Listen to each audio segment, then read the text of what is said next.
ইউক্রেনে রাশিয়ার ভয়াবহ ক্ষেপণাস্ত্র হামলায় এখন পর্যন্ত ৩৭ জন নিহতের খবর পাওয়া গেছে। বিকট শব্দে বিস্ফোরণে দেশটির বৃহত্তম শিশু হাসপাতাল ধ্বংসস্তূপে পরিণত হয়েছে।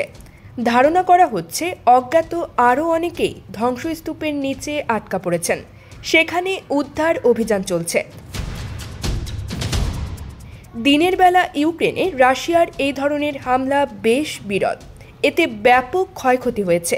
কিয়েভের শত শত বাসিন্দাকে ধ্বংসাবশেষ পরিষ্কার করতে দেখা গেছে। স্থানীয় সময় সোমবার হাসপাতালটিতে অতর্কিত রুশ হামলার নিন্দা জানিয়েছেন পশ্চিমা ও জাতিসংঘের নেতারা। ঘটনার পর ইউক্রেনের প্রেসিডেন্ট জেলেনস্কি প্রতিশোধ নেওয়ার হুঁশিয়ারি দিয়েছেন। রয়টার্স বলছে, ইউক্রেনের বিভিন্ন অঞ্চলে হামলার স্থান থেকে পাওয়া নিহতের সংখ্যা কমপক্ষে ৪১ জনে দাঁড়িয়েছে। টেলিগ্রাম মেসেজিং অ্যাপে লেখা এক বার্তায় জেলেনস্কি বলেন, হামলায় শিশুদের হাসপাতাল এবং কিয়েভের একটি মাতৃত্ব কেন্দ্র, শিশুদের নার্সারি এবং ব্যবসায়িক কেন্দ্র ও বাড়িসহ ১০০টিরও বেশি ভবন ক্ষতিগ্রস্ত হয়েছে। তিনি আরও বলেন, ক্যান্সারে আক্রান্ত শিশুদের জন্য আমাদের প্রধান চিকিৎসা কেন্দ্র কিয়েভের ওখমাতদিত হাসপাতালে সরাসরি ক্ষেপণাস্ত্র আঘাত এনেছে। ২০২২ সালের ফেব্রুয়ারিতে রাশিয়ার আগ্রাসনের পর রাজধানীতে সবচেয়ে ভারী হামলার অংশ ছিল এটি। টেলিগ্রাম মেসেজিং অ্যাপে জেলেনস্কি লিখেছেন, রাশিয়ার সমস্ত অপরাধের জন্য অবশ্যই পুরোপুরি জবাবদিহি করতে হবে।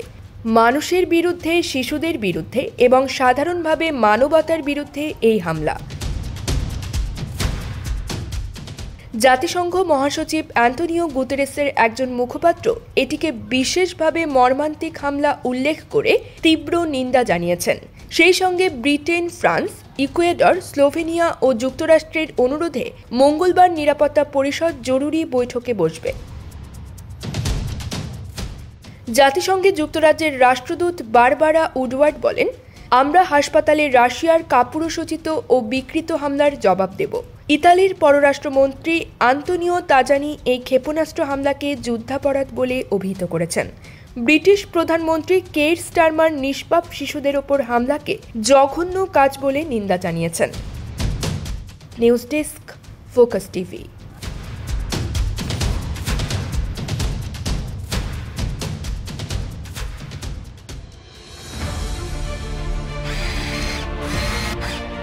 আলোতে থাকুন, ফোকাসে থাকুন, হাত রাখুন প্রজন্মের হাতে।